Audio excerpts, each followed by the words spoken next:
Great, thank you very much. Thank you for coming to New America. My name is Peter Bergen. The director of Restrepo will be here shortly for the Q&A. He's seen the film a few times before, so he didn't feel it absolutely necessary to see it again. We will have a discussion, Q&A after the event. We have Sebastian Junger's new book for sale outside, War, and some signed copies of that as well.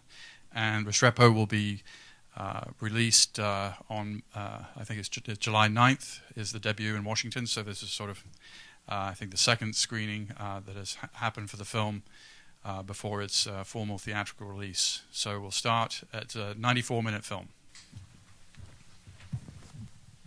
Hey, good evening. So this is Tim Hetherington, who I met. Thank you. Thank you very much. Phil. Hey. Tim and I met when we were embedded in Helmand. It wasn't anything like Restrepo. It was still kind of interesting. But Tim, tell us, I mean, that just was the most mind-blowing film. Oh, thank you. It was just unbelievably good. Tell us how you made it, the process. That's like opening up the can of worms in my head. Well, it was made with Sebastian Junger, my colleague, the writer. He's my colleague at Vanity Fair. He couldn't be with us tonight. He's in New York. So, and he had been with Battle Company, 173rd Airborne, down in Zabul province in 2005. And it was his first time embedded with the U.S., and he was just really impressed with the guys. And he said, well, if they ever redeploy, he wanted to go and follow them for a year. At that time, nobody had actually said, okay, I'm going to follow a platoon of soldiers for an entire deployment, which seemed kind of strange given that we were mired into this kind of very long wars of Iraq and Afghanistan. And so they did redeploy to Korangal Valley, and Sebastian went with them, and I went with him as I was joined up with through Vanity Fair, for whom I'm a contributor. You know, I've been mostly focused on conflicts in the African subcontinent, and we went, and we were just really shocked. I thought it was going to be a very kind of quiet assignment, walking around the mountains, drinking cups of tea with the elders, occasionally getting shot at. As I said, I come straight out of Liberia. And hadn't really focused myself on what was happening in Afghanistan too much, and we were completely shocked by the amount of combat going on. I mean, and by the end we arrived. Sebastian did a trip in June. I went in with him in September, and then in October I went. And by the end of October, the statistics were something like 18% of all combat in the whole of Afghanistan was taking place in that valley. 70% of American bombs were being dropped in the aerial operation of the Korangal Valley, and Battle Company was sustaining a casualty rate of 25% of killed or wounded. So it's very obvious to us that it totally slipped out of control, and it was something that, although Afghan watchers knew that was happening, the American public just didn't. And so the dispatches in Vanity Fair and the stuff we filmed on ABC News was pretty. People were shocked, I think. I mean, and how much time were you spending?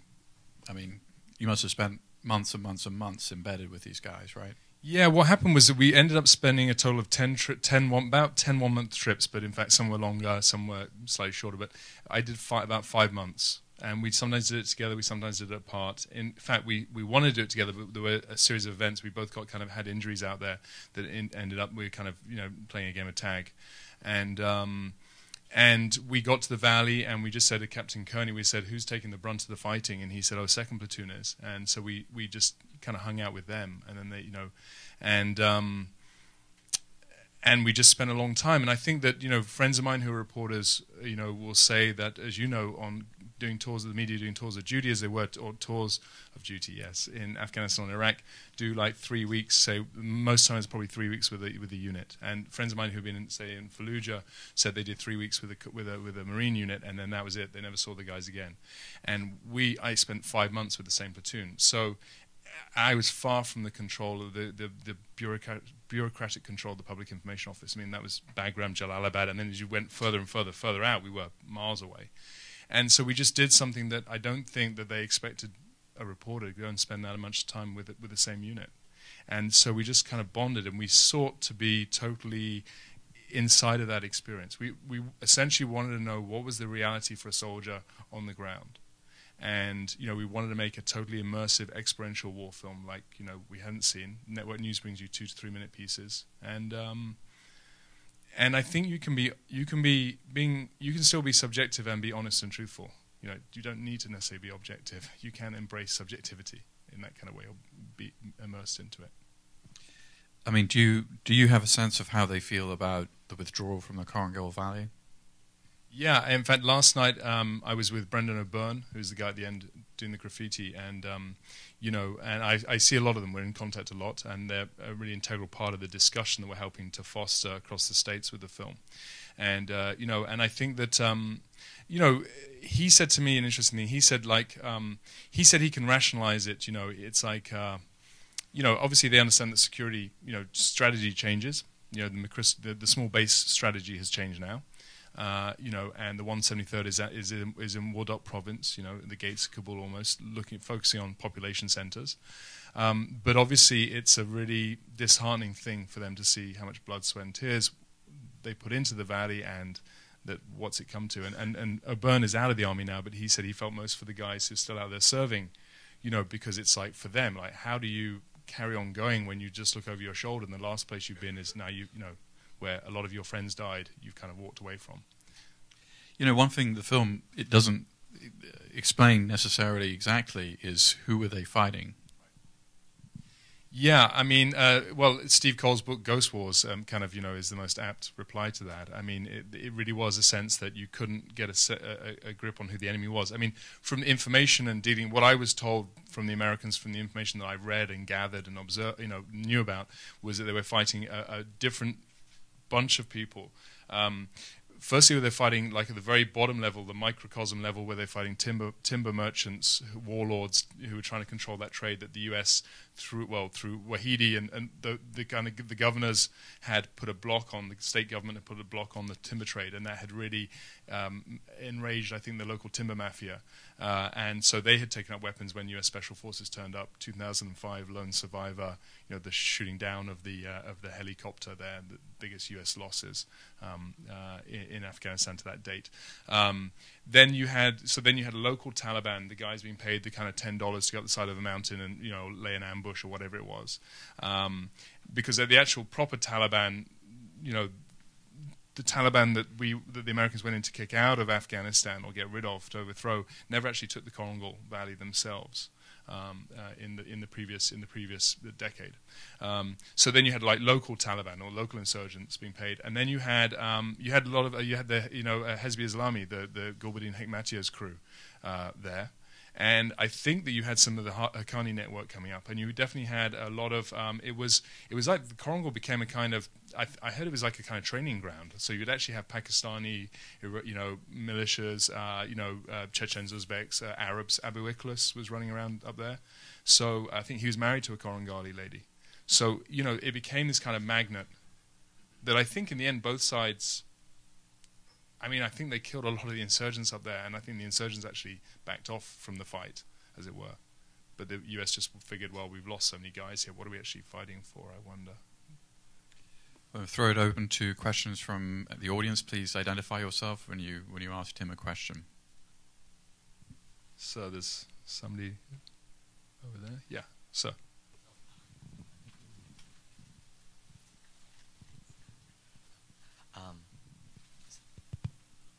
Oh, there we go.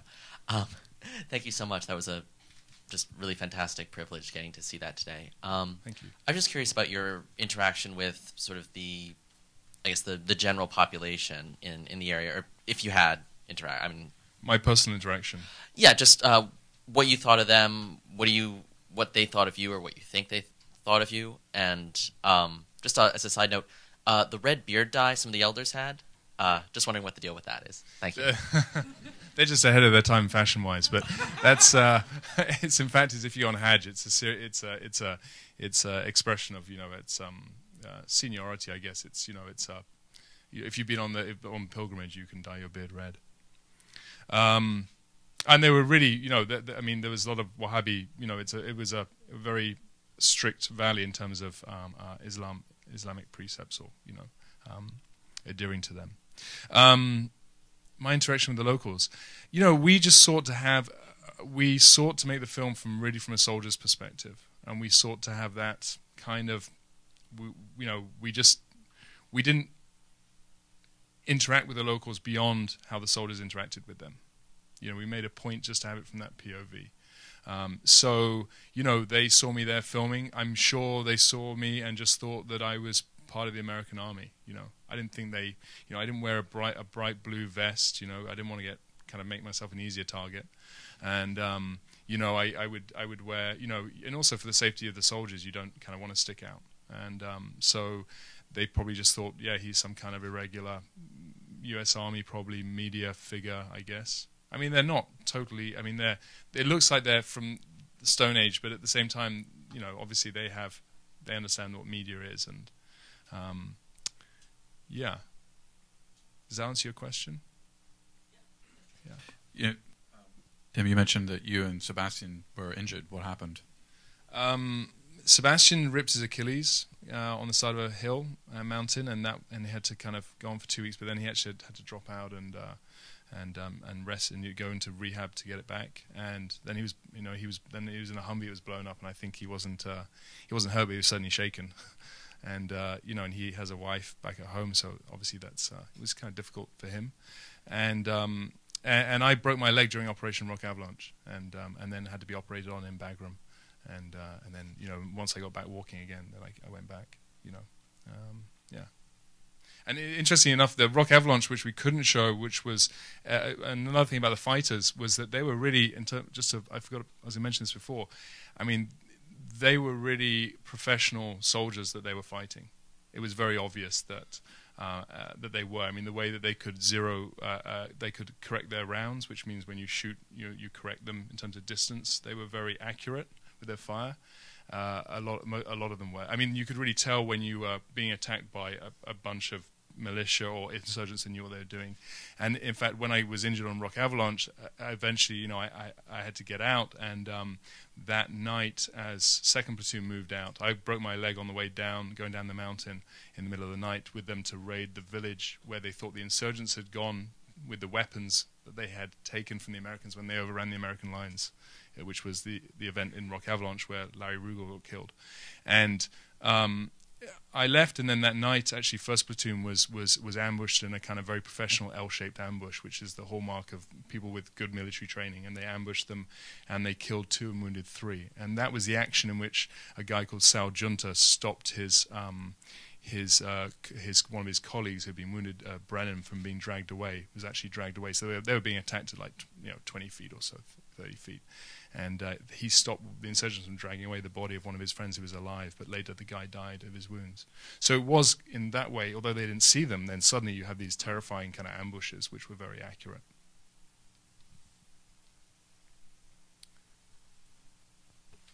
Yeah, ma'am. Hi. From the perspective of counterinsurgency, what was your feeling about the efforts of engagement with the civil population, and what did the soldiers themselves feel? From the movie, it looks a little bit like there's a sense of futility in the effort when you're just shooting around all the time.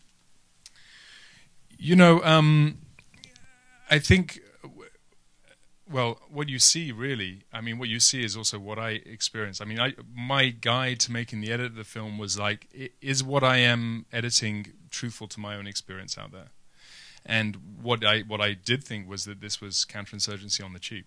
That's what you see, I guess, And no disrespect to the guys out there. I thought they were great guys putting up. And we ask a lot of these guys. They're 18 to 24-year-olds who are used to fighting. They're trained to kill and to protect and to do those kind of security things. And now we want them to become politicians and to really start dialoguing with these people. And so I think the expectation here in the States of what we ask for our men, our young men and women, is sometimes over. We have high expectations. And, the reason why we're in the Korangal was that the Korangal was there to protect the Pesh River Valley. The Pesh River Valley was a strategic valley which the U.S. wanted to control and obviously to stop kind of flow of insurgents and weapons coming over from Pakistan, and also probably for PRT teams to build roads and create a kind of flourishing business access. And to do that, you had to control the Korangal. And so when the Marines first arrived and set up their bases, and then the 10th Mountain came in, and the 173rd came in, eventually the 173rd there was a company there, and the idea was that what I heard when I went out there was that they were expecting, not necessarily the 173rd, but there were more troops going to come. So the initial idea was, we're going to hold the valley, but more troops will come. Of course, in the end, more troops didn't come because the focus was on Iraq. I mean, and troop levels were stretched. And this is what happens when you try and hold the Korangal Valley with the company of men. I think if you put a brigade in there, it would have solved the problem. But there wasn't a brigade.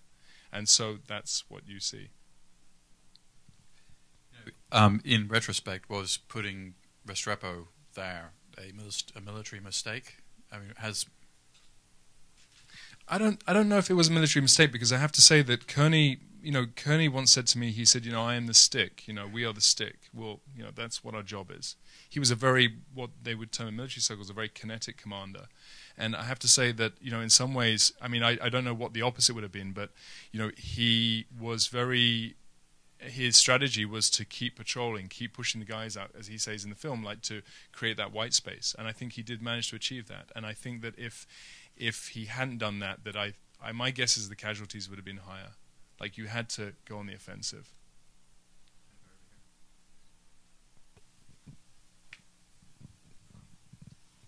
I was going to ask Tim. We know Tim from Liberia, a wonderful movie you did about the war in Liberia. And I just wonder if there are any parallels for you in terms of war, the essentials of war that you learned, or you were able to make some comparisons. That's interesting. I guess a lot of my work has been centered on young men and conflict, and it was very funny. Yeah, there are. There's similarities and differences. Similarities being, I live with the rebel group that overthrew Charles Taylor, and and in some ways the drivers for that, those young men, are pretty similar. I mean, they have lots of different reasons, and they're economic reasons. A lot of them are just young men who, what do you do when you're 18? You're not going to sit in a refugee camp. Just as maybe you're not going to go and sit in middle America and, there's a call to arms and you take that call. And you have the kind of energy to do that only young men really have. And, and in some ways the rebels in Liberia were not very far away from the guys that I were with. And and I respected both groups, for that kind of energy to accomplish a mission. What was interesting as well, and just a visual level, was the way that I've recorded graffiti in Liberia, which kind of mapped out the war in a different kind of way. The rebels would take over towns and villages and put graffiti on and write their names with the graffiti, and it was a really interesting way to map out rebel groups. And in Afghanistan I photographed and filmed the guys with their tattoos. And it was interesting how they would adorn their bodies. They had a tattoo gun up at Restrepo, and they would adorn their bodies with war tattoos. And so it's very similar, kind of funny, very disparate worlds, but very similar in many ways. But I have to say, the difference is that the guys, first time I was embedded with the U.S. Army, and I was really impressed by them. They were they were tough guys, and they had a good sense of humor. But I was really impressed by their I mean, I've been with a lot of armies and seen different things, and they were very disciplined. Their rules of engagement, they were pretty disciplined. Despite all the conversation about rules of engagement, they do not a bad job at it, considering war is messy. No drugs, alcohol? Not to my knowledge.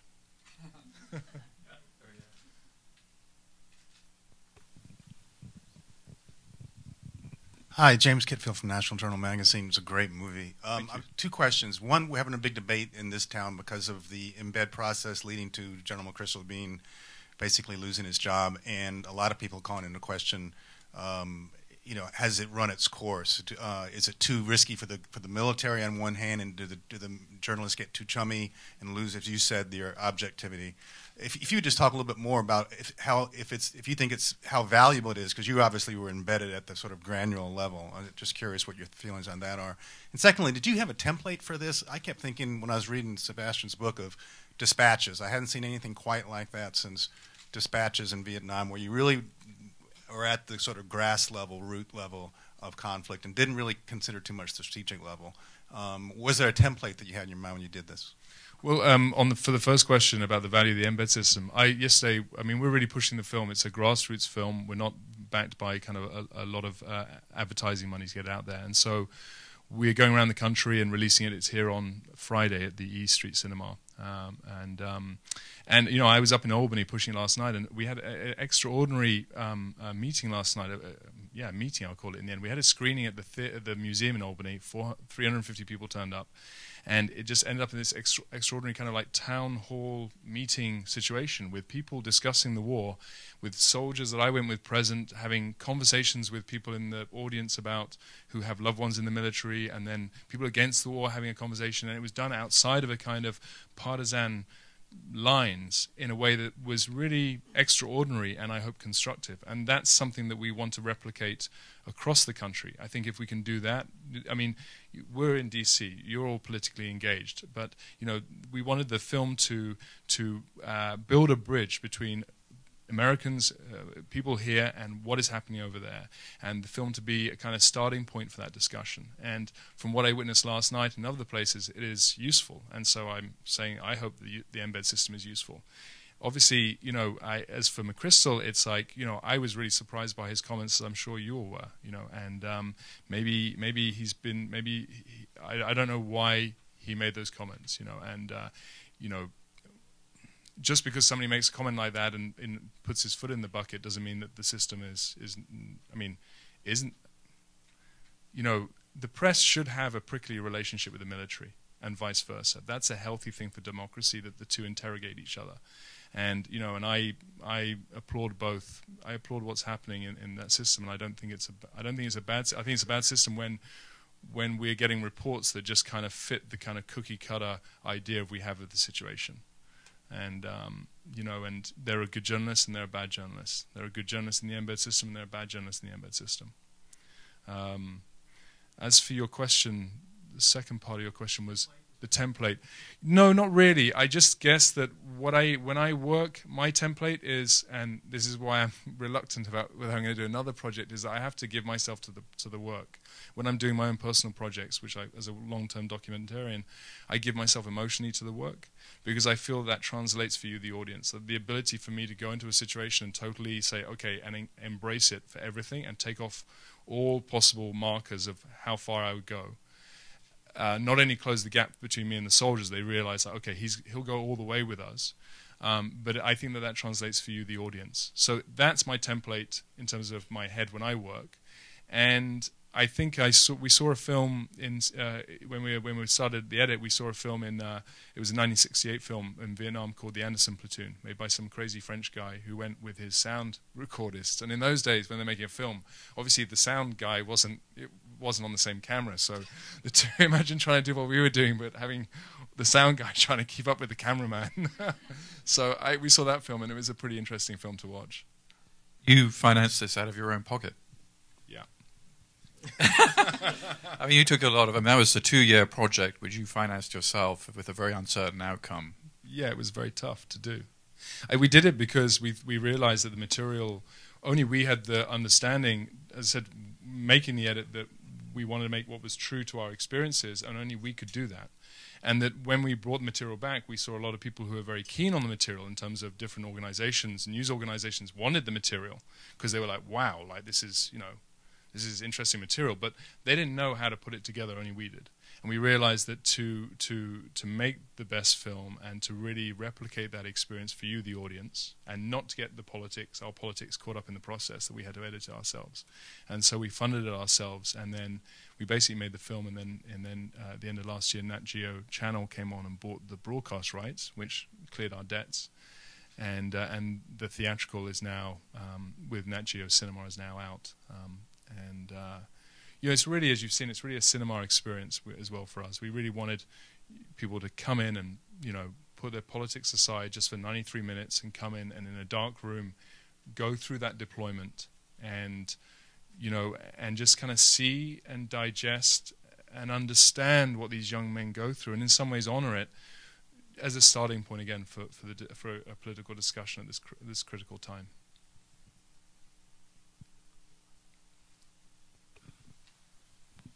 Do you have any plans to utilize any of the 150 or so hours that I understand you filmed but didn't use in this picture? Is there any way that you can somehow disseminate any of that stuff? Yeah, I guess with time. At the moment, we really are focused on just this theatrical. I mean, the way that it works is that we have to get the film out. It has to begin distribution works in a very complicated way. Just because we have a film out, it's not like we've won the battle. We're still in the trenches fighting. You know, we begin at these small. We begin in the main cities. We're at 9 screens now, but hopefully by the end of the week we're going to be at 25, and then if it goes well, the weekend after that 61.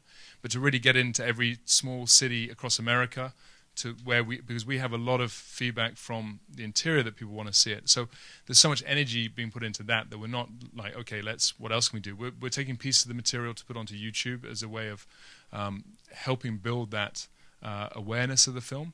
And I guess once the dust has settled from the theatrical, and we'll go back over the material and see.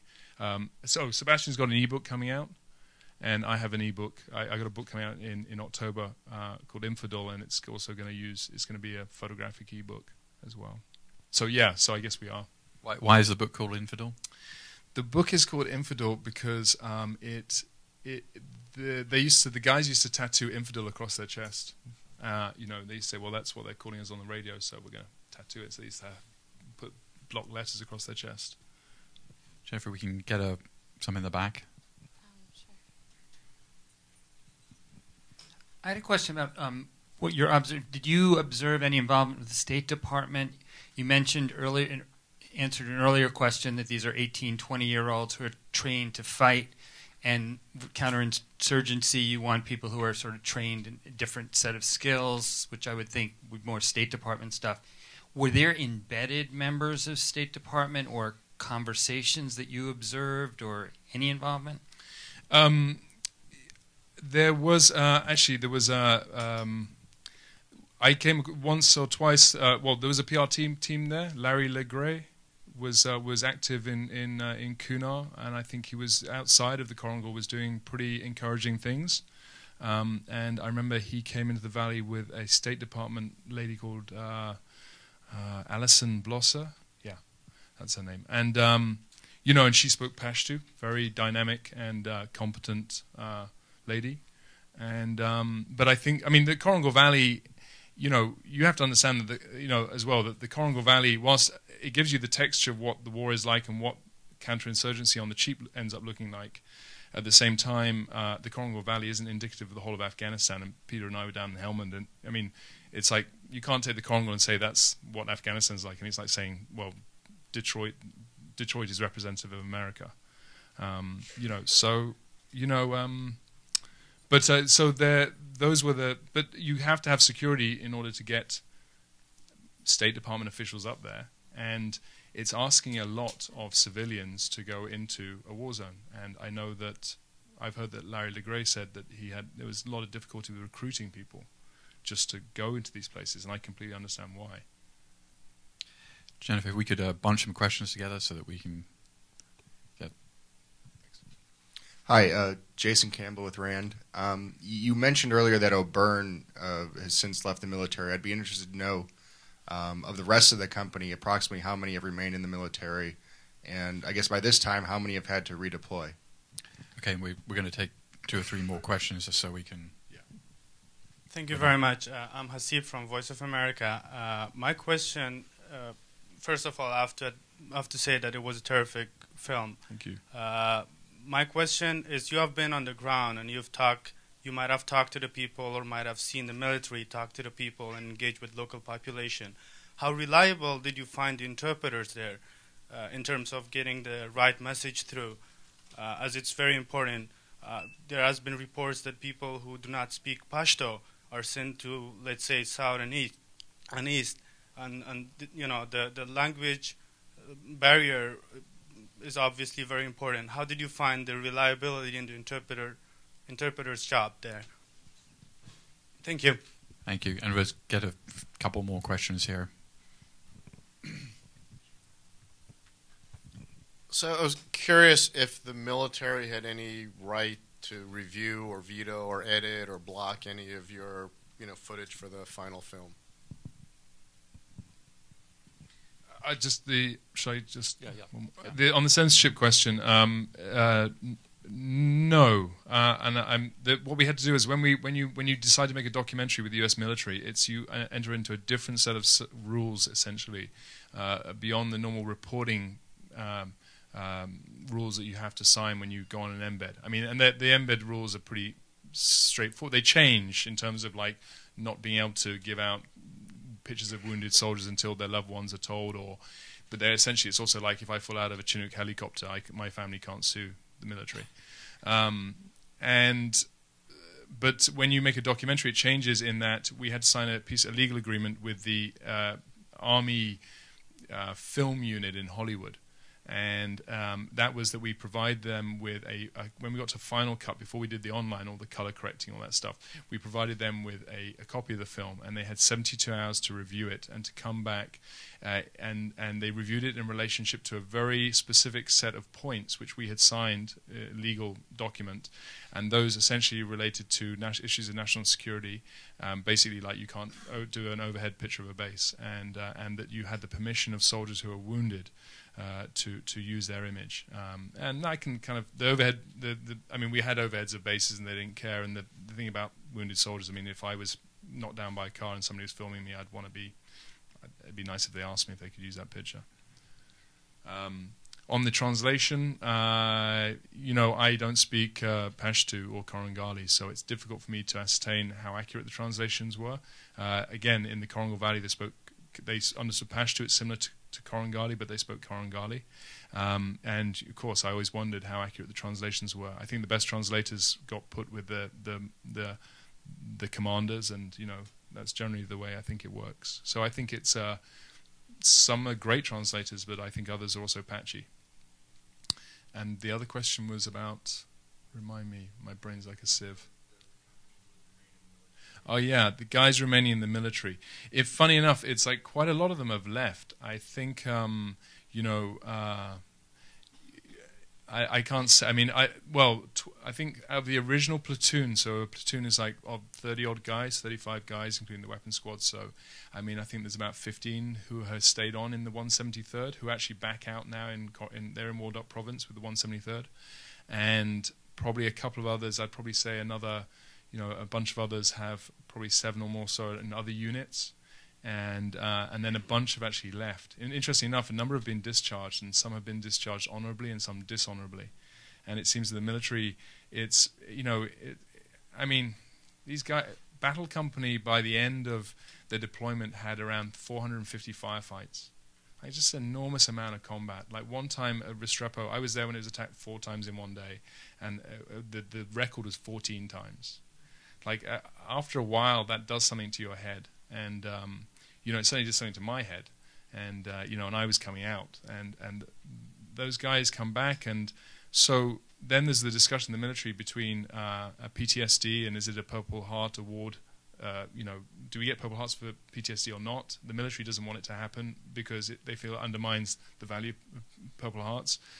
The DOD probably doesn't want it to happen because it's going to shoot up the costs of medical care that you get for free if you get a Purple Heart, and education for your kids or whatever it is.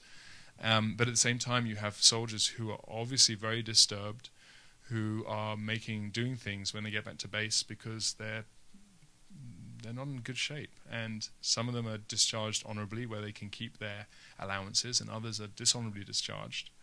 And as a friend of mine, as Brendan said last night in this town hall meeting, he said, he wondered whether prevention would be good. He said, I can strip an M4 in 20 seconds and put it back together again in 20 seconds. He said, but I have no idea how to deal when I see my best friend get killed. I'm not prepared for that. I had no training for that. I didn't know how to deal with that. I didn't know how to talk to people about that. And I think that, if anything as well, the other point of making the film was to, we have to integrate these guys back into society. And I remember coming out of Afghanistan in 2008 and going to the cinema and watching the film Brothers. Okay, it's a Hollywood film, but I sat in the audience, and the bit where the guy comes home from leaving Afghanistan and smashes up his kitchen in rage, a lot of the audience started laughing as if Hollywood had gone over the top. And I sat there, and the penny dropped for me, and I was like, wow, I get it. It's not just that the guys have a hard time coming home, it's that we are not equipped ourselves. We don't understand. We're not ready for them. And we hope the film can kind of create the dialogue about how do we ask the soldiers, what can we do for you, or I don't know, a discussion about that. We've got time for just one or two more questions, so if we could bunch them together.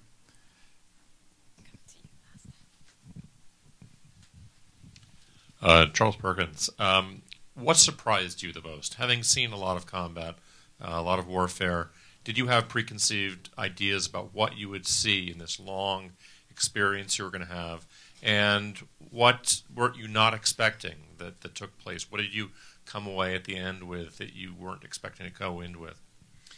I think, I mean, the whole thing was organic. Like, I really didn't know, I hadn't really looked at, like Connie said, I hadn't really read up on it too much, I hadn't really thought about the whole process that much. I mean, I didn't go in there initially expecting to make a film. And so for me, the biggest surprise was really the profound experience that I had in being essentially, to all intents and purposes, welcomed into the group. It was very gratifying to become almost part of the platoon. I didn't carry a weapon, and I didn't pull guard duty, although they tried to get me to pull guard duty occasionally in the night.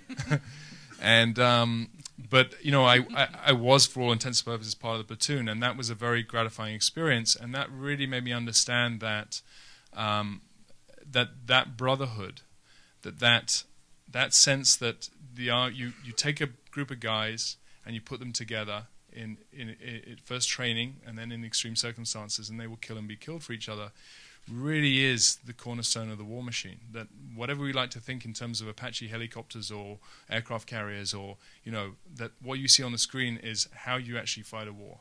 And that experience probably hasn't changed since the siege of Troy. That experience of young men fighting each other is what we in our civilized world eventually, that's how we prosecute a war.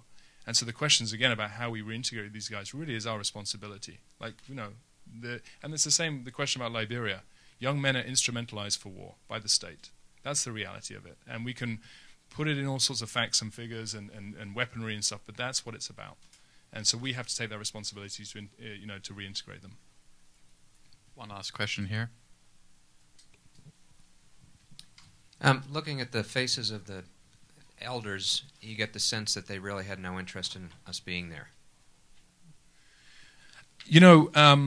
Counterinsurgency isn't about bear hugging the locals and high fiving them and hoping that we're going to be best friends with them. The Korangalis were very practical people, and I don't think that if 50,000 Afghan army turned up here that we'd be very happy. Occupation isn't a happy thing, and but they're practical, and they will, if you give them a good hand, something that they can work with, they will take it. And I think what we all know happened was that after the NATO invasion, which had a very high approval rating from Afghans, that we essentially turned our focus onto Iraq, and we left 16,000, 17,000 troops in Afghanistan. I mean, there's 40,000 cops in New York City. The Afghans were probably looking, saying, what sort of joke is this? I mean, they know that if they side with the Americans and then the Americans do that they're going to get their heads cut off if they start cooperating with the Americans. So again, it's sort of like, I'm not saying for or against the war. I'm just a doctor looking at the X-ray, But if so I think if we, my guess is if we went in there and offered them something that was really useful and reasonable and gave them security, that they would take it, because eventually people just want to put their kids in school and, go out and work. And that's the same in all the places I've been. I don't see any difference with the Korangal. We want to give Tim a big thank you for that. Hey, thank you very much.